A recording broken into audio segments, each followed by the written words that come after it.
Hey everyone, welcome back to Bleach Brave Souls. So in case you didn't know, the release schedule of new characters on the global server is being changed to match the release schedule of new characters on the Japanese server. In the past, the Japanese server was roughly 1 month ahead of the global server in terms of content, meaning that global players had the luxury of knowing what characters were coming 1 month in advance. This is no longer the case. With the new schedule change, now no one knows what the next batch of characters will be. Many players see this as a huge disadvantage, but personally, I love the new change. It feels more exciting not knowing what awesome new characters will be coming soon. And there is already a lot of discussion about who the mid-month characters will be for September. Now, as you may know, recently KLab has been releasing updated versions of older or underpowered characters. So in this video, I will be going over my list of the top 10 characters that need do-overs. And for this video, we'll only be focusing on slots 6 through 10. And just so you know, Byakuya, Toshiro, Sajin, and Shunsui will not be on this list because it has already been confirmed that manga versions of these characters will be coming out before the end of 2017. So with that out of the way, let's get started. In at number 10 is the 2nd Division Captain and Commander of the Stealth Force, Soi Fon.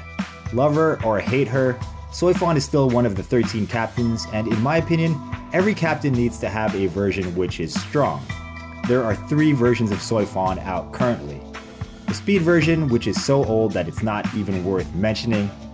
The Bankai version, which was one of the first 6 stars to be introduced into the game. And the Tag Team version, which is still serviceable, but it's a tag team character which, in my opinion, should never be the strongest version of any character.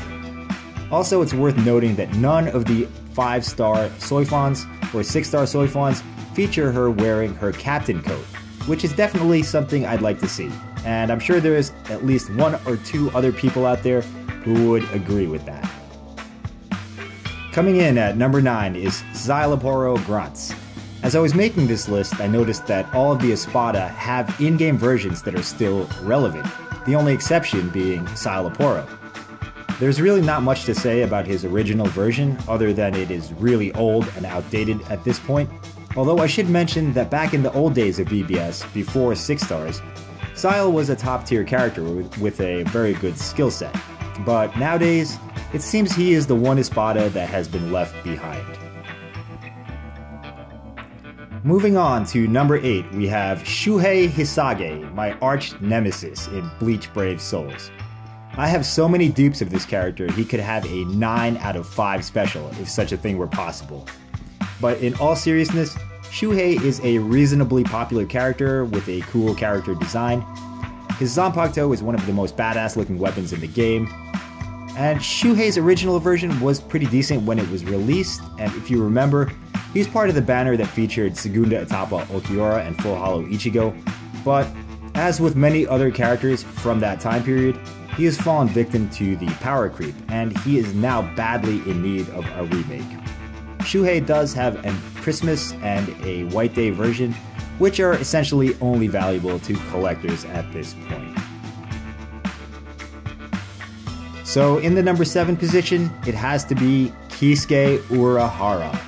Kisuke is arguably one of the most important plot characters in the series. He plays an important role throughout the entirety of Bleach.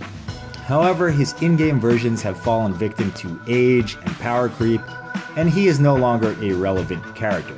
A sad fate for a character who is a fan favorite. The only saving grace for his past version and his Christmas version is his highly useful soul trait plus 17% crystal drop.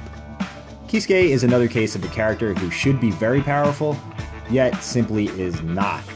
Even his most current version, the Mind Kisuke, was arguably not even a top tier character upon its release. And that brings us to the number 6 character on this list, and it is none other than Rukia Kuchiki. For those of you who didn't know, we did not get a proper canon version of Rukia until the game was over a year old.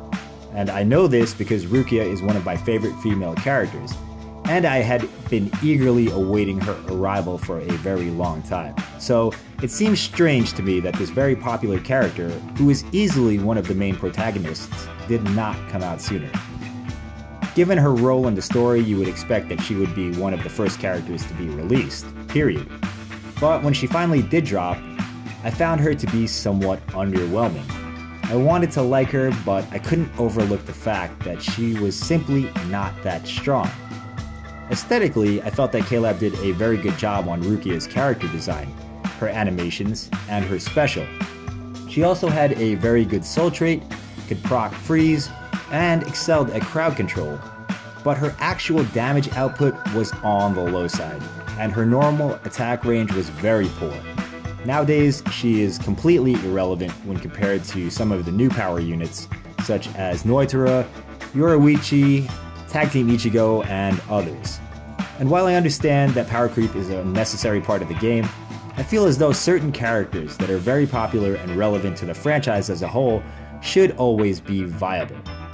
And that's why Rukia Kuchiki comes in at the number 5 spot on this list. So that's all I have for this video. I hope you enjoyed, and let me know what you think in the comments. Stay tuned for part 2 when we go over spots 1 through 5 for the characters most in need of a remake. Thanks for watching, and I will see you in the next video.